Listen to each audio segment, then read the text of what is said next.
Thanks for tuning in. This is a big weekend coming up.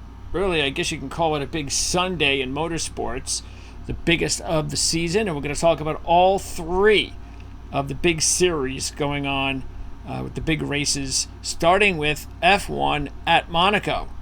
Would that be correct, CJ? The morning traditionally starts with Monaco. Yes, greatest racing day every year. Look forward to it. Nothing better than kicking it off with Monaco. And then you've got the Indianapolis 500.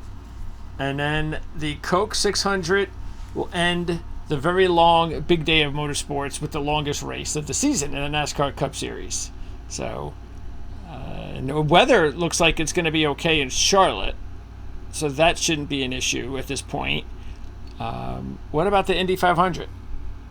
The chances for rain at race time have been increasing over the past couple of days, I think. Depending on where you look right now, it's between 60 to 70% chance of scattered thunderstorms in the area during the race. It's not atypical for this day every year. Hopefully they avoid the track, but the forecast so far would suggest the potential for rain, so we'll be watching that as the days get closer here. And do they ever delay the race for weather? What kind of weather?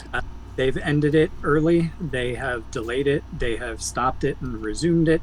They've done all of those types of things in the past. Really, it's the biggest question is going to be for somebody like Kyle Larson, or really only Kyle Larson, because he's going to have to be able to get back to Charlotte in order to be able to start the Coke 600. I remember one year with a rain delay, or maybe it was a red flag. I think it was a rain delay. Tony Stewart was doing the double and ended up being really tight and being able to leave Indianapolis and get back to Charlotte on time. So if it's delayed, it's going to be a challenge for Kyle Larson. For everyone else, they've been living there for the past 2 weeks, so they'll just go to their campers and their motorhomes and hang out. How much does it have to rain for them to delay it? Do they have a delay situation similar to NASCAR, or do they actually race in the rain as long as it's not like a flood? Yeah, any kind of rain on the speedway, even sprinkles, they will stop it. There's just too much side force going through the tires, too high speed, too dangerous for them to do it. They only have slick tires. It's not a place where you could put treaded on like NASCAR does on some of the short ovals. So they really have no choice. If there's even a sprinkle, they will stop it. They'll bring the cars off and they'll sit in a holding pattern until the track comes back and they're able to get going again. And they're probably a little bit less savvy with it, though I hesitate to call NASCAR savvy with their rain delay decisions, because some of them are mind-boggling. But they're not used to this. It's less frequent. It does happen at Indy relatively often, but not as frequently, like every single week that we've seen some seasons in NASCAR. Okay, so we're going to start with the Coke 600, and then we're going to get to the Indy 500 and F1. So we're basically going in reverse of how the races are going to be on Sunday. So the Charlotte Motor Speedway, being a tri-oval, you notice that there really isn't a similar track. Atlanta's changed, we know that. Texas is probably supposed to be the most similar, but it's such a old racetrack that you can. It's obviously more similar than a lot of other tracks, but just keep that in mind. And the good thing is, at least we've seen Texas, Kansas, and Las Vegas. So we have seen 3 1.5 mile racetracks. We can definitely use that in handicapping the race on Sunday. As far as any trends, well, 11 of the last 15 winners have started in the top 6 rows. So qualifying is pretty important at Charlotte as far as that trend is concerned. Even though winners during that stretch, the last 15, have started 14th, 17th, 19th, and 22nd. And it's interesting because you would just think, well, this is the longest race. Shouldn't that be an advantage to anybody that qualifies like 22nd or 25th? They've got an extra 100 miles to try to catch up. Not sure that that's actually the way it works out there, though. 7 of the last 15 have started in the top 2 rows, with 5 pole sitters during that stretch. So yeah, I guess the bottom line is, though, if you're fast, you're fast. Very much at Charlotte. It's all about horsepower. It's all about speed. It's an extremely fast 1.5 mile oval. The closest comparison, like you said, is probably Texas, but Texas has moved away from Charlotte over the past several years. Texas has different banking. At Charlotte, the banking is the same at opposite ends of the track, so you can set up your car to run the same line on either turns 1 and 2 or 3 and 4. You see a lot of guys go up to the top, and like you said, if you're fast, you're fast. You need a lot of horsepower and you need a lot of speed. And the long green flag runs that you tend to see at a place like Charlotte enable those cars that are fast and really nail that setup right away early in the weekend and qualify well, to then just be able to pull ahead and put other cars laps down. It's a fun track. It's a long race, so if you have a problem early, you're not done by any stretch of the imagination. You got plenty of time to work your way back into it. But like you said, you can generally tell who's going to be competitive on Sunday by looking just at the practice times in and of themselves. If you've got speed, you've got speed. Also, let's see, the last 3 race winners have been from different manufacturers: Ford, Toyota, and Chevy. So that doesn't really give us anything to go on there. Once again, the number is 7 because the last 7 race winners have all been different. So this is a weird year where that seems to happen a lot. Almost every week. I don't know if that's going to be the same next year. But the next gen... What's that? Not. It won't be. There's no way. Yeah. The next gen, we have in 2023, we have Blaney winning from a Ford and starting 8th, and Hamlin in 2022 winning in a Toyota starting 1st. So there you go. That's about as much as we have for Charlotte as far as the track is concerned and what you need to keep an eye on for recent trends. Okay, now we're going to start at the top where we have, big surprise, Kyle Larson. Now, look, I know they didn't put this into it because Larson's been the favorite every week, but I mean, I don't, if you're going to, and look, you look at Kyle Larson and you know why he's the favorite every week. I think we've gone over this. But you can specifically see why this week, because he won both at Las Vegas and Kansas. All right, so you got that going for you. But I'm like, all right, so if you're 4-1, what are you telling me? You telling me you're 2-1 if he's not racing at the Indianapolis 500 earlier that day, which is not even going to happen. So you've taken no account, as far as I can tell, that he is racing in a completely different series on the same day in a different state. You've taken none of that into account. He's still 4-1. I'm sorry, but that's nuts. That's just, I can't do it. So if you want to do it, fine. But I just think at 4-1, they're telling us to bet somebody else. Oh yeah, for sure. He won the pole and won the race in 2021, led 327 of 400 laps. So a dominating performance there. Led 51 laps and finished 9th in 22. Last year led 1 lap, ended up crashing out. But like you said, none of those times was he racing 500 miles in an Indy car, a quarter of the way across the country a couple of hours beforehand. He got practice with it this weekend because he made the top 6 in qualifying for Indy 500, so he had to stick around and then kind of rush down to North Wilkesboro to get there for the All-Star race, another track that he dominated at last season to win. So yeah, I could he win either race? Absolutely, yeah. And he's a great driver, and he's probably the best guy that's ever done the double, or best chance to do the double and actually win one of the races, if not both of them. But like you said, doing both on one day, this being the second one, yeah, he's going to have a good car. Yeah, he's going to be fast. But right now, early, without seeing practice and knowing what he's got to go through on actual Sunday, 4-1's a bit expensive for me. Yeah, and you mentioned that race that he dominated, and a handful of these drivers will have this kind of race as we'll go through. But the thing that's interesting is, let's keep this in mind, 14 races at Charlotte, 2 top 5s, that dominating win, which as you said was a few years ago, 2021, that's it. So Yeah, that's it. So it's just too much. Just because he won Las Vegas and Kansas and he's Kyle Larson, it's just too much. So I can pick 5 or 6 other races, or maybe even 10 other races where Kyle Larson will be 4-1 this year, that I feel a lot more confident in going with him. Because in the next gen, I mean, the only thing to keep an eye on is that he did start 12th and 36th in the next 2 next gen races. The one he crashed last year, the 9th in 22. So if he has a good qualifying run, keep that in mind. But if he doesn't, then even more reason, I think, to just back off. Okay. Denny Hamlin, 6-1. And just like Larson, Hamlin wrecked his car last year, but he started 4th and led 20 laps, so he was a little bit better off than Larson, and a lot better off because he won, as we mentioned, the race in 2022. So already, it looks like Denny Hamlin, just in the last couple of years with the next-gen car, has been better. Throw in the fact that he does have 11 top 5s out of 32 races, so that is still mathematically better than Kyle Larson.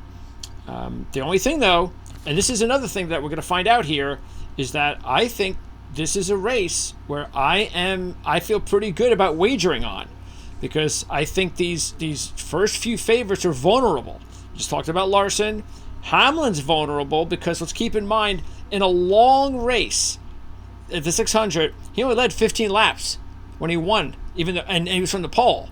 So that's, and by the way, he's only led 38 laps in his last 5 trips to Charlotte Motor Speedway, and that is quite a bit under what we expect for Denny Hamlin. So if we were going to take him as a heavy favorite. So yeah, I think he's also vulnerable.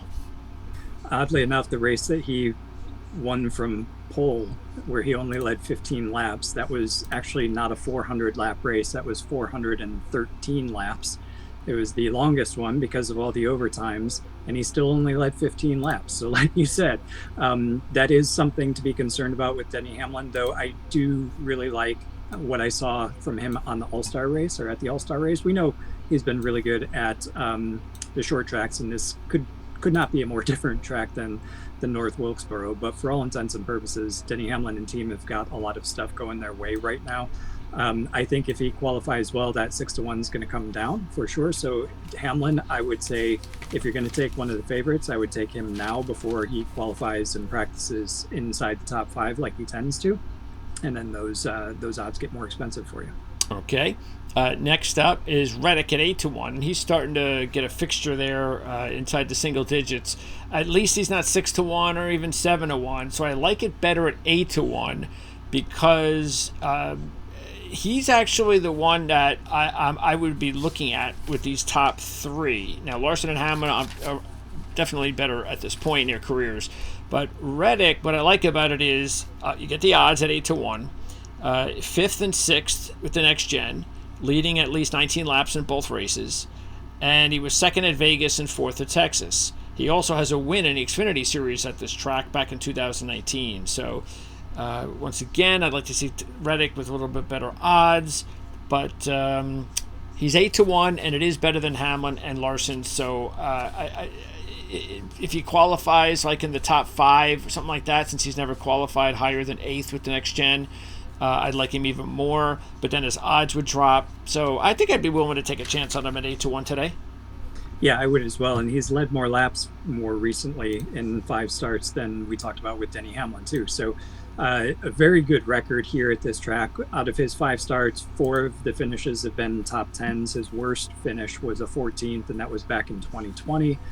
He has not started lower than 15th, despite the fact that he hasn't started higher than 8th with the next gen car at this track. So a lot of good things going for Reddick. I think the 8-1 tag on him is pretty appropriate right now, and I wouldn't hesitate picking him up right now either.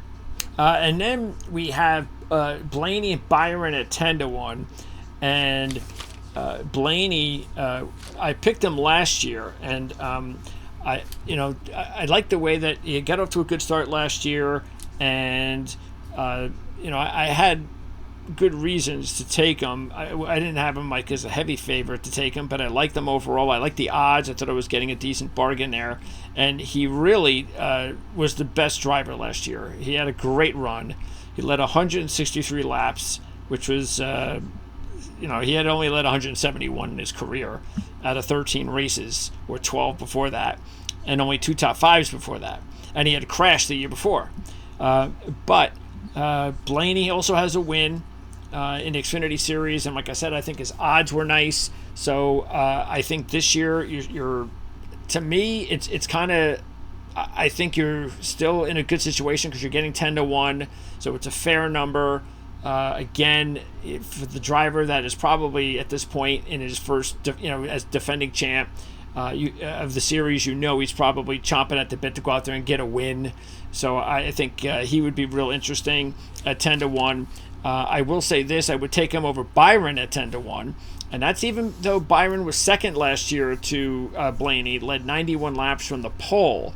But the fact is that Byron has just been pretty similar to Blaney overall here, with only a couple of top fives out of 7 races. Didn't really do much before last year. So again, very similar. Matter of fact, it's strange because Byron has 3 poles and has started in the top 5 in 5 of the 7 career races. So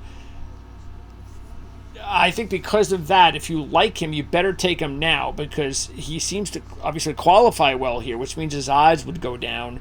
Unfortunately, he hasn't taken advantage of all that really good starting position. Yeah, William Byron in particular, I would absolutely go for now. What I really like about him this weekend is how he's qualified at the track. So like you said, 1, 2, 3, 4, 5. Top 5 starts, 6 from a top 10, and then his very first start at the track in the series was 21st. He's also been leading more laps than Ryan Blaney. I think Blaney only led like 8 laps at Charlotte in all of his starts up until last year, when he just made the breakout case and led 163 and went on to win. So I think if Byron and team can get over the struggles that they had at the he hit the wall in the All-Star race, bent his toe length, Denny Hamlin, Joe Gibbs Racing seemed to have caught them.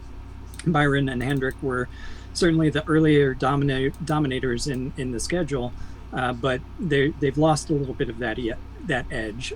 But if you think that William Byron hasn't lost anything, I guess, really, or it's inconclusive at this point, like you said, you want to take him now. Because he's going to qualify really well, and that he just needs to convert those single lap runs into a full race, which is significantly easier said than done, given the fact that it's a 600-mile race.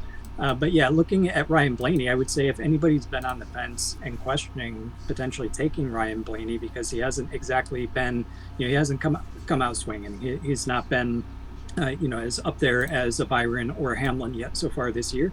But we have seen Ford make some ground, and Ford, I think, has found what they need in terms of their setup to be able to get this car to work properly. Joey Logano dominated last week in the All-Star race. Again, completely different track, but the Fords are there again, and I think some of that's going to rub off. Some of Logano's success is going to rub off on Blaney this week. It's a place that Blaney has a lot of confidence and should have a lot of confidence, having done so well last year. So I think if you're going to take anybody, or if you're going to take Blaney, this would be the week to do it without question.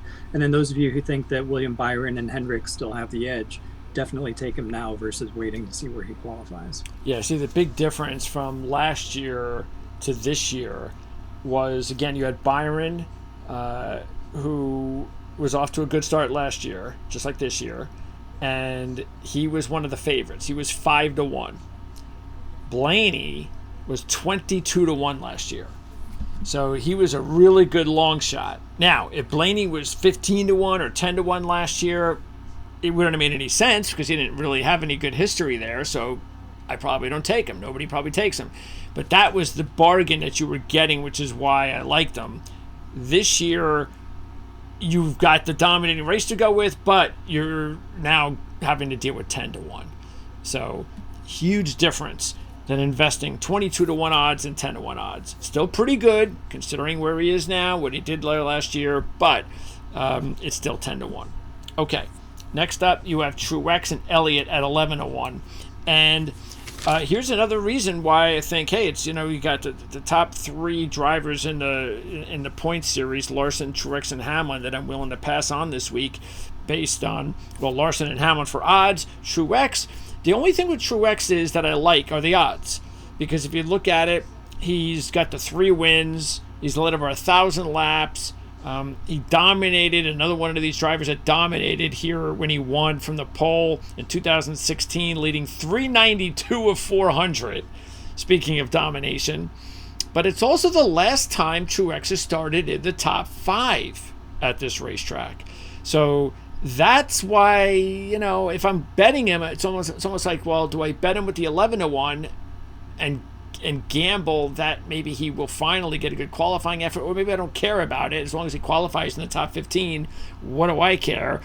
But the thing that does put a little bit of a caution into taking Truex is the fact that even though he's led over 1,000 laps, he hasn't led a lap in his last 4 races, and that's not good. Even though he was 3rd last year. Elliott, on the other hand, I would take, because Elliott, if you look at it, he led 86 laps in 2022 with the next gen. He led just 28 laps when he won the race. I forget when he won that race, but when he won when was that? 2020. And he started 19th. So he was one of those that didn't even have to qualify up front. But this is why I like him. He's led at least 6 laps in his last 6. That's really not much. But he's led at least 22 laps in 5 of his last 6. That's a little bit more impressive. And even before the next gen, his previous 6 results were 2nd, 1st, 2nd, 4th, 11th, and 2nd. So this has been a good track. Matter of fact, he won Texas and finished 3rd at Kansas. That's a lot of good stuff for me to say, yes, at 11-1, Chase Elliott might actually be my top pick at this point. Yeah, Chase Elliott's looking really good at that price. I mean, 4 finishes at Charlotte of 2nd or better, just the 1 win.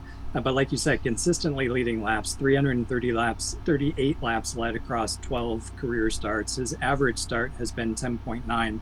And to your point earlier, contrast that with Martin Truex Jr. Truex's start spot at this track has just not been good. His average is 16.1 over 32 starts, and he has 1 top 10 start from the last 4 races here at Charlotte. 0 laps led in that time.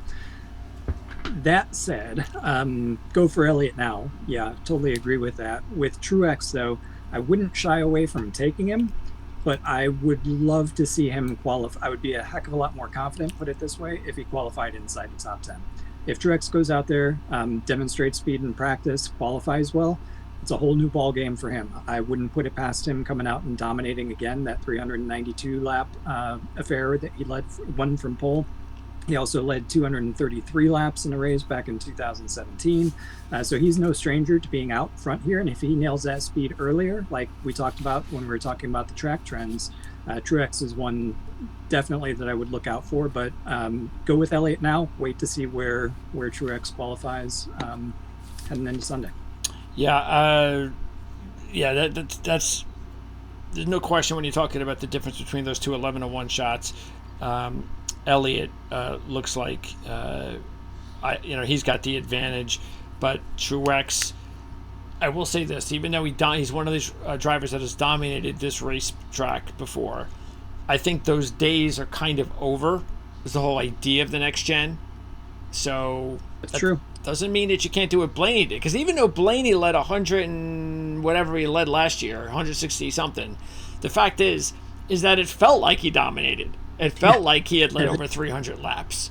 So that's all you got to do nowadays with the next gen. Okay, Keselowski's 12-1, Bell is 13-1, and now that Keselowski's got his win, the question is, can he get another one right away? I doubt that. That's asking too much. He's got a couple of wins here. Matter of fact, he's got 4 Xfinity Series wins at this racetrack. He was 2nd at Texas, but the last 2 years with the next gen, not good. No laps led, just nothing. It doesn't look good. So yeah, and he's only led 27 laps in his last 5 races there. So at 12-1, the only reason you're getting 12-1 now is because you just won. If he didn't just win, he'd be at 18-1, which is where he has been. 20-1 before that. So that completely different track. Forget it. You're not getting any favors there by taking Keselowski. Bell at 13-1 though, I also like as one of my better picks. Now, I like the fact that he led 48 laps last year, even though he didn't finish. The result wasn't all that great, but he did finish 5th in 2022. So overall, with the next gen, he's been solid. He has also been solid in a couple of races in the Xfinity Series. So he hasn't had a win here, but I like the odds. And I also look, Christopher Bell was my preseason pick to win it, and I haven't changed my mind. I still think it's all about, as we know, not how you start, but how you finish. And he's already got a win, so it's not like he's having a bad start. But, we probably expected a little bit more consistency from him at this point. He hasn't delivered, but I don't know. I just get a good feeling that maybe he'll be able to deliver and be a little bit better. I also like the 13-1. I know there's not like a major trend I can throw out there, but there's just a lot of little things that I don't know. It's just a gut feeling that I think he'll have a good day. Yeah, the only thing that concerns me about Bell, there's no question that he could come out and have a really good day, be one of the fastest without question. Like you said, though, his consistency over the past couple of races, even the last 5 races, he had 2 finishes outside of the top 30. His last 2 races, if you include the All-Star race, were both outside of the top 10. So just one 6th place finish. It was at Kansas, which is another 1.5 mile oval. So that's a good thing for him. That consistency is just the only reason I might be a little bit hesitant on pressing the gas on Christopher Bell. Keselowski, on the other hand, I think he's got more momentum behind him with the win. I think he and Chris Buescher, probably actually I'd take Chris Buescher since we haven't talked about him yet over Keselowski. But I like the way both of those guys are running so far this year and right now, in fact. So I just talked myself out of Keselowski, and I'll wait, since we haven't talked about Buescher, to put Buescher in his place. Yes, because if you look at Buescher, who is next up with 14-1 in Gibbs, Buescher, it's almost about 50% with finishing in the top 10 in 11 races. His best race was actually last year when he finished 8th, leading just 12 laps. But let's remember, it was not long ago when he just nearly won the race at Kansas. And it's Kansas, so it's a 1.5 mile track, and we didn't really expect it. So he came out of nowhere to have a really big race. So I think because he did that, came out of nowhere to have a really big race, I look here. That's why I'm saying this is a race I'm staying away from those heavy favorites this week, and I'd rather just gobble up, the 11-1 Elliott's, the 13-1 Bells, and even the 14-1 Buschers. Yeah, Buescher I would take. I'll say right now he's my mid-pack choice, I guess, if we want to put him in that range. 2 top 10s, his 2 top 10s at this track have both come in the last 3 starts. He led 12 laps in this race last year. He's been racing extremely well. Like you said, it's so close to winning several times already. Probably nobody hungrier than him right now to be able to get to victory lane. And plus the fact that both of the cars of the RFK Racing team have been running so well, and he's been so close to winning, no reason not to go with Buescher. I think he's a definite pick. And honestly, when I was talking about Bell, I was going to say I almost would wait to go with Gibbs over Bell, because Bell's inconsistency is the drawback. Gibbs has been racing really well pretty much every single week. He's been consistently around the top 10, had a pretty good All-Star weekend, dominated the Open, and move forward in the All-Star race itself on the race and a night and a track where there was absolutely no passing to be done. The only thing, obviously, just the lack of experience at this track, and in this series, just one race before wasn't a great result. But honestly, I'd be willing to take the flyer on Gibbs over Bell right now. The odds are better. Plus, I think his trends are pointing more in the right direction. Yeah, Gibbs, the only thing that's on a negative is he's raced here once last year and didn't do anything. But as you said, second at Darlington, and in his 3 Xfinity Series finishes here, he's finished 1st, 2nd, and 5th. So he's been good here. Take what you want out of last week. I think the way to go at the All-Star race from now on and the Open, whoever qualifies first at either race, just take those drivers. Nobody's passing them. So you can't pass anywhere at this track. So please don't go. They can never go outside an All-Star race there. Don't. I'm sorry. I know it's I know everybody, sentimental, but no, can't do it. They could never have another race there in this, as far as a points race. Can't do a points race there. Just can't. Only throughout both races, 300 total laps led. 2 drivers led all but one in their race. Joey Logano was the only one, 199 out of 200 laps led. When you have an option tire, when you have a repaved track, a little bit of reprofiling to help passing, and you got absolutely none. It was terrible. Yeah. I know they tried with the tires. I get it, but I mean, you failed. I don't know what you tried. I know you tried something, but it didn't work. So try better. Okay. Chastain is 16-1. Kyle Busch and Logano are 18-1. And Chastain does not have a top 10 in 6 appearances, but he led 153 laps from the 22nd position in 2022, yet he only finished 15th. That was his best result. You have Kyle Busch and Logano, and Logano does have a win back in 2015. He dominated, led 227 of 334 in that race. And unfortunately, in 2 next-gen races, 21st and 20th, so that's not good. But he has started inside the top 5, and this is important, started inside the top 5 just once in his last 10 races. So if he qualifies well, I think, and even if it's just like, again, if it's just top 5, say, maybe he's 5th, I don't think the odds are going to drop that much. So I think you could probably still, I'd wait, in other words, for Joey Logano to see what he does in qualifying. And for Kyle Busch, I haven't heard anything new after what happened, but he's another one that dominated here, led 377 of 400 in 2018. He's got 9 Xfinity Series race wins at Charlotte. He's been 6th or better in 8 of his last 10, including 2 runner-ups and a win. He was 6th last year in the next gen. He was 2nd in 2022 in the next gen. So at 18-1, he's an obvious, kind of long shot play.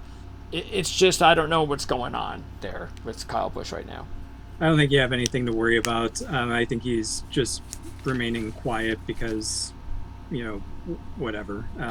He doesn't want to deal with it. I don't think, Ricky Stenhouse has already come out and said, I said that I would crash him at Charlotte, but I'm not going to.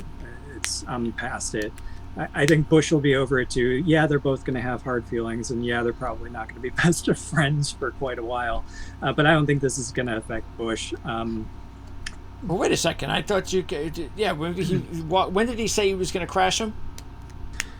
I think he said it while he was still at the track. I think it was an interview that came in the heat of the moment afterward. Stenhouse said that after the fight. Oh, after the fight. After the fight, while he was still at the track. Well, that's not good. Yeah, you can't have both. You either get the sucker punch, or you can wreck him. You can't have both. Well, he backed off of that. Yeah. So he went on Corey LaJoie's podcast afterward and said, "I'm not going to do that. I'm past it." And so I believe him. So I don't think Busch is necessarily going to, carry anything into this race. He's not going to necessarily have anything to worry about. If he's trying to get past Ricky Stenhouse, is Stenhouse going to make it hard on him? Absolutely, and I would expect him to. But look at Busch's record. Of these 3 drivers, why wouldn't you take him? 6 finishes of 6th or better, 5 of those being top 5s out of the last 7 races at Charlotte. That's a really good record, and that's on different teams, that's different manufacturers. He knows this track, and you said his Xfinity record as well with all those wins. This is a Kyle Busch type of track. I would take him now. If he qualifies well, which he very well could do, he qualified 4th and 5th in the last 2 races. I think those odds are going to become much more steep. Certainly of these 3, I'd go with Kyle Busch. I wouldn't have any holdups about his run-in with Ricky Stenhouse last week. All right, and then as far as the rest of the field of long shots, like Bubba Wallace, I think Wallace is interesting because he was 4th here last year, and he started 7th in both next-gen races, last year in 2022. So that's important to note. and the fourth last year was his best finish, and you're getting 28 to 1. So I do think that that's worth maybe taking a look at Bubba at that number. Bowman, I don't know. I mean, yeah, he's had one good race. That was in 2020 when he led 164 laps. That was I'm not sure, he finished 19th in that race, so he didn't even finish well. No laps led in the last two races. He does have an Xfinity Series win. And then as far as the rest of the long shot field, there really isn't anybody that stands out. I will say this though, out of the really big deep long shots, believe it or not, Ricky Stenhouse isn't really that bad. He hasn't led a whole lot of laps, but he's got 5 top 10s in his last 9 races at Charlotte. That's as good as you're gonna get at Ricky Stenhouse outside of Talladega or Daytona. I'm not sure what those records are, but that's really where he shines. He also has a couple top 5s in there. And in the last 2 races, he's finished 7th in both races at Charlotte. And in his last 9 overall, what I mentioned, his average finish is 10.7.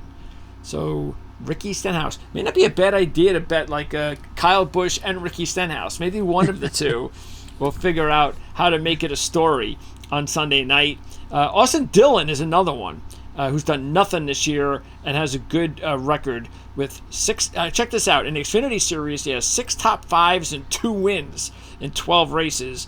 And in the last 4 Cup Series races, 3 of those are top 10s. He's got a win. That's when he stole a race back in 2017, leading, I think, just the last couple of laps. And he was 8th at Texas this year, which was actually his only top 10. So those would be the drivers, the really deep long shots that I would take a look at. And then as far as the only other long shot I would look at would probably be Noah Gragson, even though he's done nothing in the Cup Series, but 6th at Vegas, 9th at Kansas. So we know how he's been running. I just doubt he'd be able to win a race this long of a race. It's so hard for these long shots to win because that extra 100 miles, that's the advantage of the better cars, the better teams. And the experience, yeah, completely agree with you. And for those reasons, Stenhouse better be in your fantasy roster this weekend because this is going to be a place that he typically outperforms at. So you definitely want to make sure you get him on your fantasy roster. Is it likely that he's going to win? Absolutely not. Bubba Wallace, though, is pretty intriguing. As you said, the 4th place finish here last year, that was his best result at this track yet. And this team has been picking up the pace, especially on the 1.5 mile ovals. They have been extremely fast, and Wallace is obviously a quite talented driver. So I would not put one past Bubba Wallace, and he might be the best long shot that we just went through. All right. As far as your top picks, which way would you go? Who would be like your top 3 picks? I would go Hamlin, Blaney, and then Elliott. Yeah, I think Elliott. Okay. And your top long shots? 1 or 2 of them? Whatever you got? Definitely Busher for the mid-pack. Top long shot... Gibbs. Does he count as a long shot? Is he far enough to... Yeah, I can't really count either of them as long shots. They're both at 14 to 1. Okay, I was thinking he was deeper. So I'll take Wallace as my long shot. That's true long shot. Yeah. Yeah, actually, I'm going to take Elliott, Bell, and Busher as my top 3. Again, I'm just going to go away from the favorites here. And Kyle Busch is going to be like that kind of first wave of long shots. Like you said, got to take him now at 18 to 1. And I'd also agree with you on Wallace. And why not put a buck on Ricky Stenhouse? That could be funny. Okay. That's NASCAR. Now, let's talk about the Indy 500. And let's try to do what we can to give you the latest on, of course, we're going to talk about qualifying. We're going to talk about the odds and the trends of these drivers and overall our picks for the race. So as we do this, CJ, is there anything in particular that you look at when you're handicapping the 500? Yeah, it's really about the practice speeds. So it's people that it's the person that has the headline speed. So the pole sitter, fastest lap throughout the month, that person tends not to win. This is a long race. There's a lot that can happen. There's a lot of strategy that goes into it. You want to be looking inside the first 3 rows, preferably the first 2 rows, and you want to be looking at people that are inside the top 10 in long practice runs. So if you look at Monday's practice times, for example, I think you want to be looking inside those that were in the top 10 there. If you want to wait until carb day on Friday, again, look at the top 10 based on how many laps that they run, see who's up there in those practice times. Those are going to be the ones, if you cross-check that with where they're starting, if you've got a match where somebody's in that top 10 in either of those 2 practice sessions and they're starting inside the top 6 to top 9, those are going to be the guys that you want to look at. Okay, so you're going to take a look at the which one, I mean, do you favor one or the other as far as practice? I would go with Mondays, actually, because everybody was out running more laps. There's a very high likelihood that if you were happy with your car on Monday, that you're just going to go out and do a handful of laps and not risk your race car on Friday. So I would probably lean more toward Monday. The weather wasn't exactly like we would expect to see on Sunday. They did qualify more like what I would expect the weather to be for the race. So again, look inside those top 2 rows and probably lean more toward Monday's times. Do you notice anything with, well, Penske's got the top 3 drivers. You got it. Okay. So Penske, hands down favorite. I wouldn't go with McLaughlin on the pole because that was a headline speed, and typically the trends don't favor those that have the headline speeds. Joseph Newgarden, he won it last year. How many times have we seen back-to-back winners of the Indy 500? Maybe a couple. It's really hard to do. So I probably discount him a little bit, which leaves you with Will Power, who's probably my top choice. He's in a Penske. They've been extremely strong, extremely consistent throughout all the month. Will Power hasn't necessarily put up the headline speeds. He's a veteran. He's won it before. I think Will Power is your guy that you're going to want to look at on Sunday for your favorite. Okay, and let's see. As far as starting position at the Indy 500, if we just talk about the last 7. Now, Newgarden's win kind of put an end to a 6-year run of Remember why, though. Last year there was a red flag, so Newgarden probably wouldn't have been in position to make a challenge for the lead, except for the fact that they red flagged it. They had a 1-lap sprint, and he made that bonsai great move to be able to overtake Marcus Ericsson. So that's why you got somebody that started a little bit further back that came to the win. But if go along with the trends, like you said, 1, 2, 3, 4, 5, 6. Before that, only 1 pole sitter won. Okay. Yeah, that's true too. Yes. So you do have a bunch of drivers starting in the top. Well, again, if you want to go back to Rossi in the top 11, and the previous 6 had started in the top 8. So, by the way, Castroneves is the last one to win back-to-back. That was 02 and 01. So, again, it has been a while. Other than that, when I take a look at some of these other drivers that I think are interesting, let's see. And again, based on the odds, because Power is 6-1. So, I mean, Pato O'Ward. If you look at Pato O'Ward, he led 39 last year, 26 the year before that, finishing 2nd, 17 the year before that, finishing 4th, and also finished 6th. So he's done something in all 4 races, and you're getting 11-1. So I think he's an interesting play. Eighth is not a bad starting position. Absolutely not. If I was going to talk about my second tier outside of the favorites, which would be the Penskes, and Will Power would be my choice out of that contingent, I was going to direct you to McLaren. And of those drivers, the top 2 out of the McLaren stable, I think McLaren is probably your next best bet if you want to go with somebody to back up Penske, or if you don't want to go with Penske for whatever reason, go with McLaren. And I think O'Ward and Rossi are your 2 top choices out of McLaren. Again, this team has been very consistent throughout the month. They've been very quick in practice, consistently among the top 10. They don't have the pace that the Penske's, that edge that has put Penske ahead to the top of the time charts, and certainly in qualifying. Qualifying is very different. You get an extra 100 horsepower So Penske really put that to good use. McLaren didn't do bad with that, but the race is a whole nother ball game. And Rossi and Award both looking very good starting inside the top 8. Okay. Also, Alex Palou. Now, the 14th position is not good, not great. It's not terrible, but you're getting 12-1. And he really has a lot. He's been very effective on this racetrack without winning. Led 36 last year, finished 4th from the pole. Led 47 a year before that, finished 9th from 2nd place.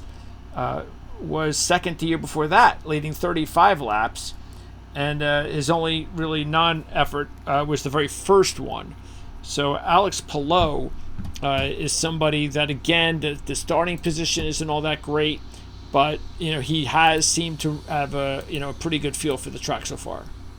Yeah, and he's with Ganassi Racing. Ganassi and Penske have a history of duking it out at the Speedway in the Indy 500. I don't like his starting spot, but if there's anybody that can come, well, there are 2 guys, I would say, that are in the top 15, not in the top 10, that might have a chance at winning. Palou would be one of those 2 for sure. Ganassi tends to call fantastic races. They're immaculately prepared. They've got a ton of team experience at this track and with this race in particular. So Palou's going to have a shot to be able to move forward. He's just got to make sure that he avoids any kind of mistakes.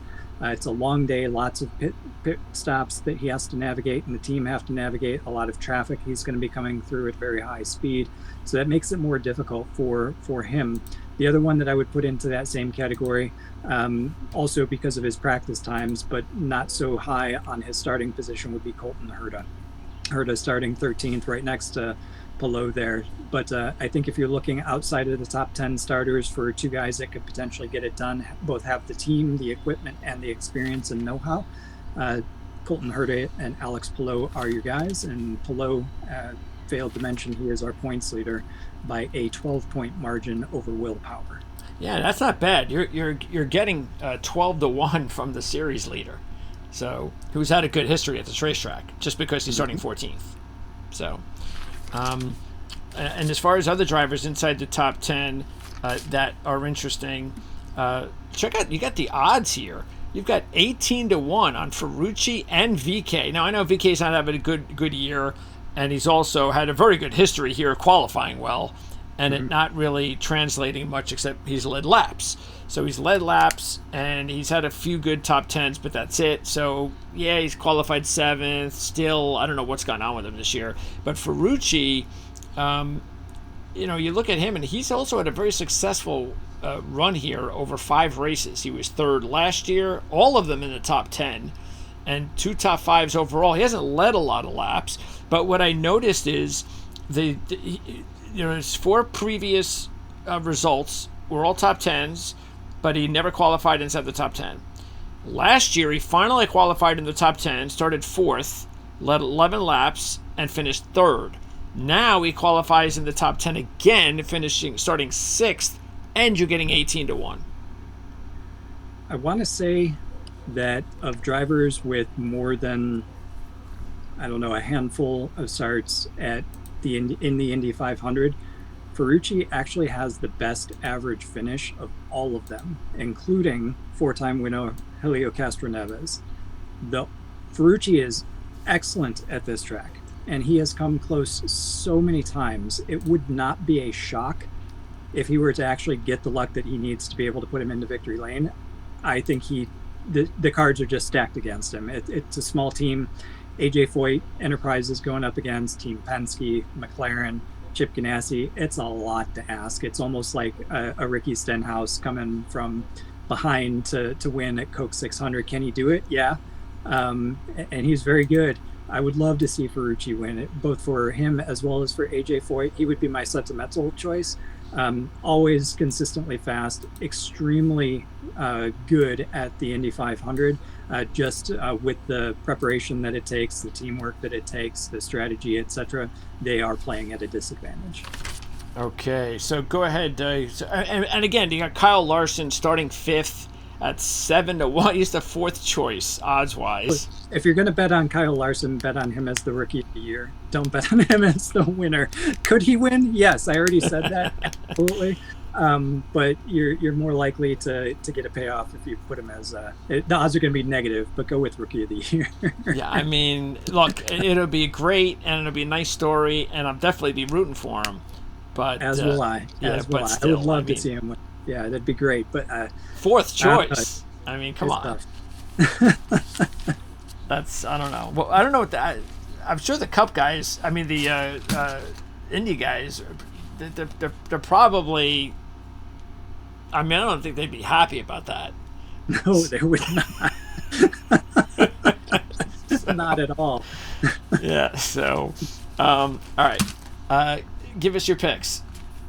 Top pick is Will Power. My second top pick is Alexander Rossi. Very nice. And then if you want to go for a long shot, I'll put, he's not really a long shot, but in my mind, he is just based on his starting position, Colton Herta. Okay.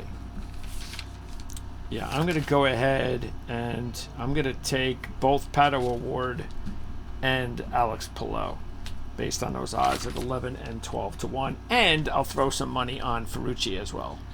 So why not? That would be kind of cool. Yeah. All right. That's the Indy 500. Now, let's talk about the race that is going to start it all at Monaco in the F1 series. So talk about what we need to keep an eye on and a little bit of what happened last time out. Yeah, as predicted, Max Verstappen and Red Bull were back to fine form. Yeah, it's shocking, isn't it? The gap clearly has been cut, though. Max actually needed a tow in qualifying to be able to top Lando Norris, to be able to get the pole position. Lando Norris started second on the front row. Through a tire run, though, Red Bull still just seems to have the advantage. After the start, within a handful of laps, Max Verstappen had broken the 1 second barrier, so Norris had no chance to use DRS and couldn't catch up to the back of him. And he stretched out that gap to quite a bit. Where it got interesting, though, was at the end when Verstappen and Red Bull switched over to the hard tires. And it was at the end of their stint on the hard tires where McLaren and Norris just did a much better job throughout that stint managing their tires. So Verstappen's handling was falling away. His lap times were getting slower and slower. Norris was consistent and cutting the gap, and got to within a second by the finish. So it was still a Max Verstappen dominated day. He led 60 of 63 laps, but underneath the covers, the McLaren upgrades genuinely seem to be the real deal now. Now keep in mind, this week we go to a completely unique track where, like North Wilkesboro, there's absolutely no passing. So your starting position does not matter as much at any other track as it does at Monaco. It is a tight street circuit that was started, I think it hosted its first race for Formula One back in the 30s. It's extremely narrow, extremely technical. It's a joy to watch the cars race around there, but it's impossible to actually have them race. So whoever gets off the line first, whoever's got that pole position, it's likely going to be Max Verstappen, though Norris might sneak it in, maybe somebody like a Charles Leclerc. I think there's the potential there, but still the favorite is going to be Red Bull and Max Verstappen. Those who want to see a more true representation of exactly how close McLaren is and exactly how close Ferrari is in that three-way fight for the top, you're probably going to want to wait until we actually get to Spain, which is not the race after Monaco, but the one after that. That's, I think, where we're really going to see Red Bull face a true tough test. Not to say that it couldn't happen at Monaco. The chances of it are that Max is going to start on pole. Red Bull's won 4 of the last 5 Monaco Grand Prix. Verstappen has won 2 of the last 3. Perez won the one in 2022. So I think Red Bull is your top choice. Second choice, probably actually Charles Leclerc, Lando Norris. Charles Leclerc of Ferrari, Lando Norris of McLaren. But again, just wait until qualifying. But the problem is with Formula One, once they qualify, especially at a place like Monaco, you basically know who's going to win. So the odds are going to reflect that. Well, since 1986, only one driver has won at this racetrack outside the starting top 3. That's just nutty. You have to be on the front row. You absolutely have to be on the front row. You could, even if you start second, if you're able to get out front, you can hold up the entire field because it's just so difficult to pass. You can dictate the race exactly what you want to do, and nobody has a choice. Nobody can do anything about it. It's not even hard to drive defensively at Monaco because it is so hard to pass there. So it's really whoever gets off the line first. Obviously, the pole position's got the advantage. They're likely going to be Max Verstappen. Yeah, he's been on the pole in every race, right? Not this year. Let's see here. When was the last time he was not on pole this year? Give me a second and I will find that. Because his qualifying odds are plus 160. Lando Norris is 260 and so is Charles Leclerc. Yeah, I take that back. He's been on the pole since every race this year. His current streak started back last year. What was I thinking? So now it's nice to see, by the way, his driver odds to win the race is down at minus 200. That is a very reasonable number. But here's the deal. Even though it's come down that much, wouldn't it be just better off to go plus 160 to qualify in the pole? Because, like you said, if he's going to, whoever's going to win the race is more likely going to be on the pole. Yeah, I totally agree. I like these odds for qualifying significantly better than the race. I would go with the Norris or Leclerc there. Honestly, probably Leclerc. It's his home race. Ferrari, he knows the track really well. Ferrari is up there with McLaren and Red Bull, probably even McLaren and Ferrari at the moment. Red Bull still with the advantage.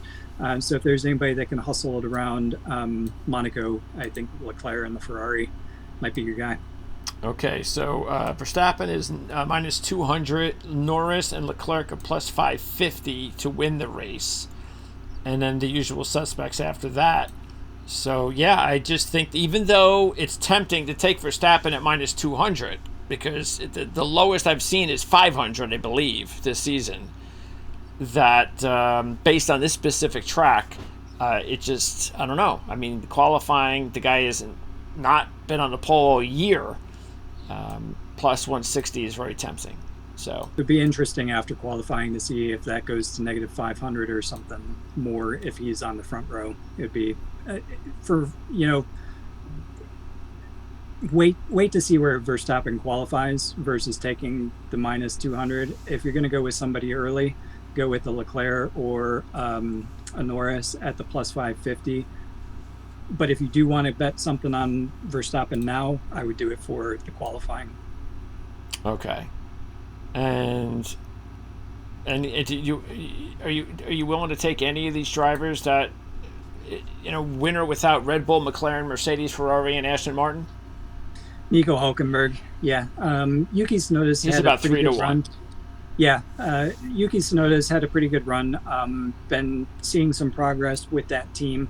Nico Hülkenberg has just been so consistently good. More about his teammate. He got called to the stewards again. Didn't get any points. Didn't have any penalties, but he did get called to the stewards again. Just I think Haas has been the surprise based on where they practiced or where they tested prior to the start of the season versus where they've been finishing. Significantly better than expected, and Hülkenberg has been very consistent.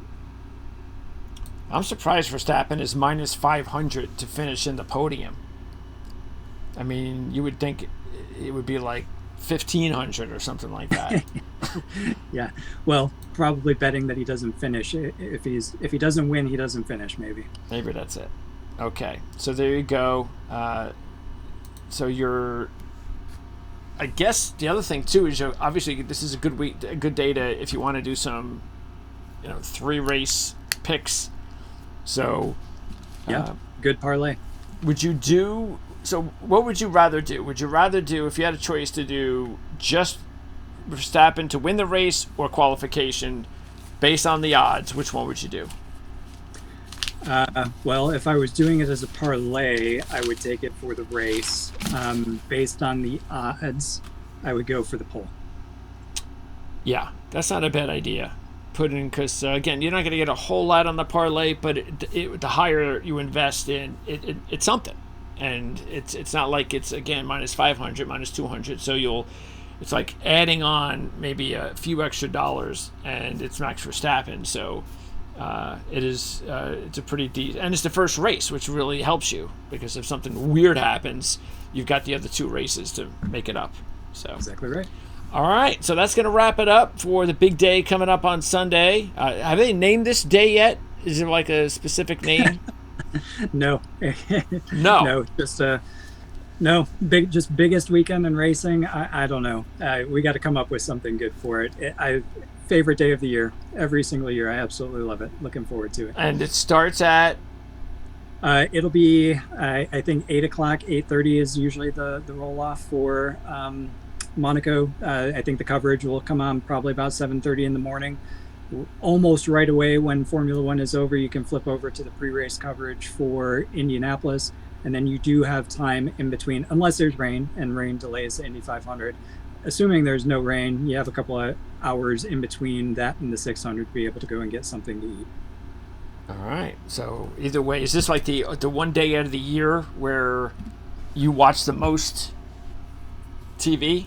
It's in front of the couch, on the couch in front of the TV, pretty much the entire day. Yes, I absolutely love it.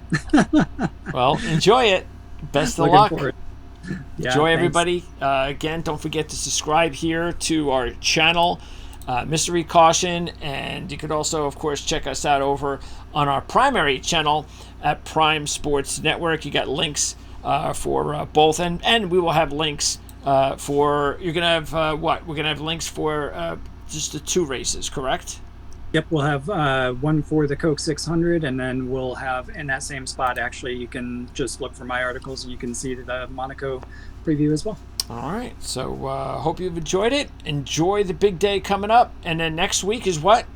What's next week? Next week is St. Louis for NASCAR and Detroit for IndyCar. St. Louis. We've been there before?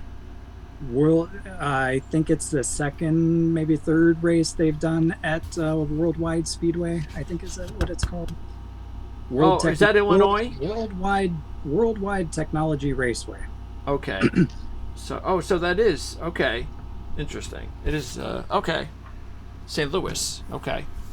Well, yeah, I don't really like that racetrack. It's not been a great racetrack. No, I don't know what they're doing there. I don't know what they're doing there again. What do they have, a 3 race lease or something? It's an oblong shape like an egg. It just, I don't know. It's terrible. Yeah, it's not the best there. It's been a really good year, so maybe something will happen, but that's next week. All right, so enjoy everybody, and we'll see you next time.